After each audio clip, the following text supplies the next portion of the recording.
A midnight chase in New York. It was Christmas time in New York, and me and my 3 friends decided to leave around 2 a.m. We hopped on the first train we could catch, expecting the usual emptiness of the late hour. But things didn't stay quiet for long. Suddenly, there was a commotion coming from the next car. We peeked through the glass between the cars and saw 2 hooded men, maybe teenagers, standing way too close to a woman sitting alone. She was screaming for help, desperate. I suggested we go over and confront them, but as we got closer, we saw the glint of handguns. My heart dropped. I told everyone, "We need to move. Now." We scrambled through 3 different cars, trying to put as much distance between us and the men as possible. But one of them was following us, pointing his gun. He was coming fast. The train finally stopped at the next station, and we bolted. But in the chaos, I got separated from my friends. I dove behind a garbage can, heart racing. I could hear their footsteps echoing off the tile floor, getting closer. Peeking over the edge of the bin, I got a better look at them. They were young, maybe not much older than us. I thought they were just looking to rob us, but then I heard something that made my blood run cold. "If you find them, kill them." I almost gasped, and the noise almost gave away my hiding spot. It felt like a miracle they didn't hear me. They walked away after a while, and I ran in the opposite direction to find my friends. I spotted them hiding behind a pole. We all huddled together, trying to stay out of sight, waiting for what felt like forever. Then, the shock hit. The woman from the train, the one we thought was in danger, she was walking toward the 2 men, and she wasn't scared. She called out to them, "Where are they? Don't tell me you didn't get them." The 2 men reappeared, walking toward her, like it was all part of some twisted plan. They exchanged something too low to hear, then went back down the stairs, probably to catch the next train and try again. We called the police and reported everything, but I still don't know if they were ever caught. Story 2. The Creepy Men in the Subway. My name is Danny, I'm 22, and I'll never forget the most horrifying experience of my life. I live and work in New York City, and since I don't have a car, I rely on the subway to get around. It was a Saturday night. I had just left a party, and like I usually do every other weekend, I was taking the subway home, alone, in the middle of the night. The station was dead silent, as usual. The kind of quiet that feels unsettling. I walked down the steps into the underground, and immediately, I felt something strange, like someone was watching me. It was so quiet, I could hear my own footsteps echoing, and then, bang. A strange sound, like something hit the walls, coming from somewhere deep inside the tunnel. I was early for the train, so I decided to sit on a bench and wait. That's when it happened. I heard a voice. "Hey, buddy." I looked up and saw a filthy-looking man, maybe in his early 40s, standing on the tracks, his head poking out from the tunnel, staring right at me. He had this horrible yellow grin, missing at least 3 teeth. It was enough to make your stomach drop. I tried to ignore him, focusing on anything else, but he wouldn't go away. Then I heard laughing from deeper in the tunnel. Another man's face appeared, even worse than the first. He gave me a disgusting smile and then said, "Come hang out with us in the tunnel."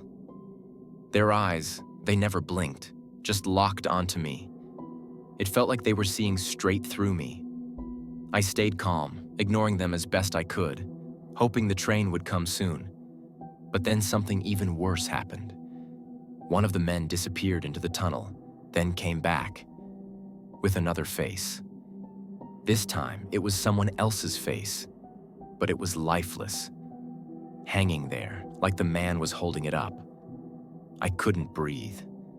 My heart was racing, and just as the train approached, I rushed to the platform. But as I got close, my stomach turned. The men were retreating into the tunnel, but one of them was holding something in his hand. A decapitated head. I froze. I was about to lose it. The train finally arrived, and I jumped into the first car, planning to warn the conductor. I couldn't get out of that station fast enough. As the train started moving, I caught a glimpse of legs coming down the stairs, too blurry to see who it was. But as the train sped through the tunnel, I looked out the window, and that's when I saw it. A group of men hunched up against the rail just inches from the window, and they were staring at me. I couldn't handle it anymore. I slammed my fist against the conductor's door, screaming that it was an emergency. The conductor opened up, and I told him everything. He radioed the station immediately, sending word to someone higher up. The longest train ride of my life followed. It felt like forever before my stop finally came. When it did, I practically jumped off the train. I was so relieved.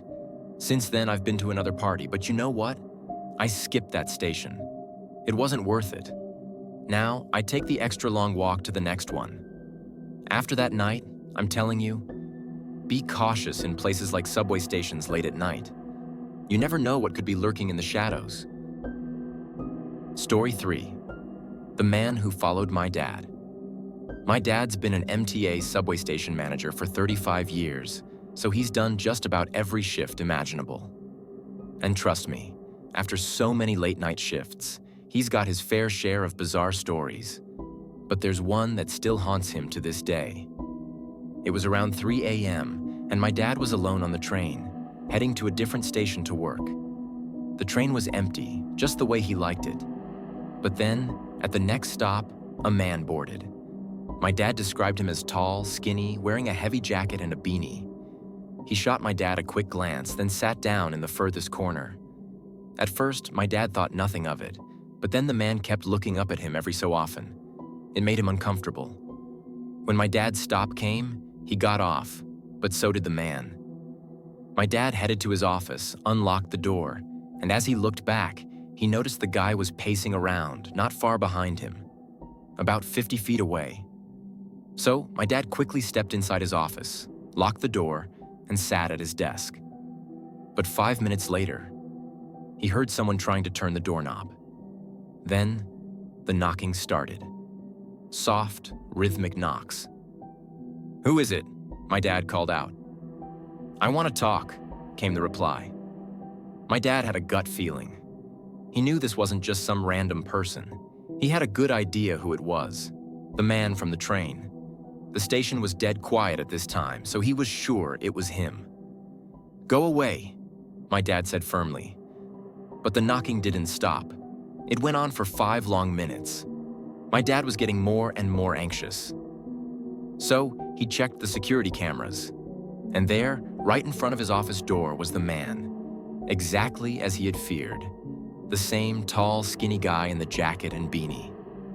Just as my dad pulled up the camera, the man walked away. My dad went back to his work, trying to push the unsettling feeling out of his mind. But about half an hour later, it was time to leave. He double-checked the cameras, made sure the guy wasn't hanging around, and locked up. He walked down to the platform, got on the first train, and just as he was settling in, he saw him again. The same guy from the train, walking down the stairs to the platform. He stepped onto the same car as my dad and sat across from him, staring. Now, my dad isn't the kind of guy who gets scared easily. He's big, intimidating, a total teddy bear on the inside. But this guy, he was unnerving. The man didn't stop staring. My dad tried his best to ignore him. But then, after a while, he gave in and made eye contact. A slight nod. A quiet, awkward attempt to end the tension. But the man just kept staring. My dad never looked at him again. You might wonder, why didn't he just confront the guy? Well, my dad feared this guy might be armed. One wrong move, and it could be dangerous. He wasn't about to take that risk. When the train stopped at the next station, my dad practically ran up to street level, constantly checking over his shoulder. And sure enough, the guy was following him. My dad didn't waste any time. He found the nearest public building that was still open, a Wendy's, and ducked inside. He sat there, trying to catch his breath, when the man walked up to the window, stood there, and stared at him for a solid 10 seconds. Then the man turned and walked across the street. My dad waited, a little shaken, and when the coast seemed clear, he left the Wendy's and headed to his next station for the night. But the worst part came when he got to his final office.